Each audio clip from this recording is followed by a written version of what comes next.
explain why you made the selection that you did tonight? Yeah, we've been watching Hugo for a long time. He's obviously been on everybody's radar, I think, for a long time. And then, followed his year with a great Real Madrid organization and team and closely, and watched him in all the, U18s and those types of things. And just a big fan of how he plays. He's tough. He's hard playing. He cuts. He goes after the ball. He competes. He's got all the intangibles of a winning basketball player. And there's things he can get better at, just like everybody else at that age. But competitiveness is not, it's at a high level. Is the plan to bring him over? Yeah. Right? Hey, Hugo, boss. Love this kid, Hugo Gonzalez. And Brad, we trust. Because I'm not going to lie. I was telling Adam this, because I keep it real. I don't get on TV and lie. I don't know a damn thing about these international players. None. None of us do.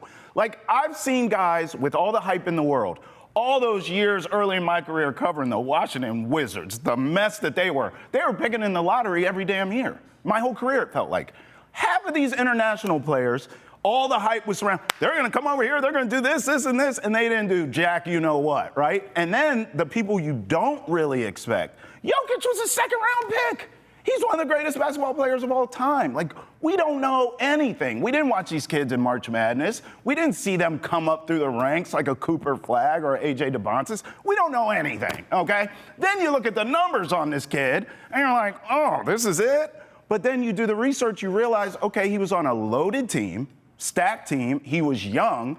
He was a kid playing with grown men. He's 6'6". He's a true point guard. I think he can guard probably 1 through 3 in a lineup. I get it, but I just don't have any expectation. This is where I lean on a Brad Stevens, and I trust a Brad Stevens that he sees something in this kid, but we don't really know anything, Adam. Yeah, we don't know a damn thing, do we, Travis? We don't. All right, show's over. Pack it up. Thanks for joining us. No, I mean, obviously, yeah, we don't see this. We don't watch Real Madrid very often, right?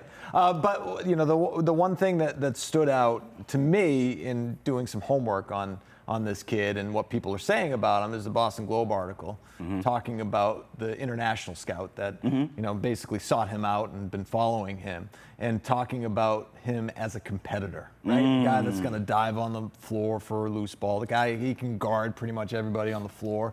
Those are the type of qualities I think you'd like, in a late round draft pick. You're not looking for him to, lead your team in scoring, right? Yeah. At this point, as a 19-year-old, right? Or even be amongst the leaders in scoring. Right. Somebody who needs to work on his offensive game. I think he shot 27% from 3. Yep. So, that part of his game, there's room for growth there. But the comp was interesting. A Marcus Smart type competitor who guards multiple positions. They could use that. They could use something like that, right? Yep. And somebody that you're going to see, by the way, in the Summer League, which kicks off July 11th in Vegas. So, and everybody knows that if you play well in the Summer League, it translates to the NBA, right? Right. How many Summer League MVPs have we seen? Yeah, was it Deontay Christmas, yes. I think? Man, this guy's amazing. It's the same thing. Oh, man, this guy's going to be unbelievable. How about NFL preseason? Same thing. Yeah. So there's someone that shines. We're like, oh, this kid, and then they disappear into the ether. Yeah, right, exactly. So it'll be interesting. And again, this Celtics, you talk about not knowing a lot about the international players who come over outside of Wemby, right? Right. A couple of years back. Right. And that's what makes it intriguing, I think, right? Yes. Because you're like, what is this kid going to bring? Yes. And some of the things that offer promise is exactly what you said. He was on a stacked Real Madrid team. He's a young kid. He's not getting a lot of playing time. You mentioned the numbers. I have him here, Adam. Right? 29 games played. Right. 14 minutes per. Yeah. 5 points a game, 2 rebounds a game. All right, so what does that don't know anything. What does that project out, right? And sort of more playing time, right? A little bit more, right? Sure. But I'm not even really worried about the scoring. I'm just kind of curious to see the athlete. Me too. Right? Because of everything that we just talked about, being a competitor, being able to guard multiple positions, being that kind of role player. But again, you don't know if he's going to crack the NBA roster yet. Yeah. Right? Right. We don't. We don't. I doubt it, but we don't know. Right. I also think, too, it's a... Well, the only reason I say that there's a possibility is because, of your situation. Yes. Right? That the Celtics are in. That's where I'm going, is timeline-wise. Yeah. it does kind of make sense to take a project in the sense of if this kid, let's just for the sake of convo, says he plays, but his development is not a ton of production. Well, in 2 years' time, he should be a little more developed. Right. You get Tatum back, you have Brown in-house, knock on wood still, right? Derrick White, knock on wood still, more on him later.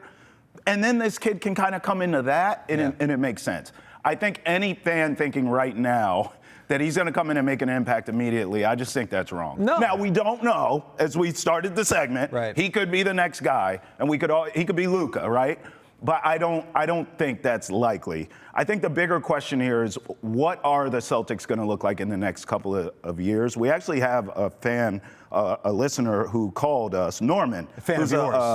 No, a fan of the Celtics. Norman, who called and kind of said, like, what is this offense going to be in the future? Take a listen to this. Okay, this is Norman speaking. Comment: with the new roster, are the Celtics going to have the same style of playing? No offensive games, only three-point shooting? Thank you.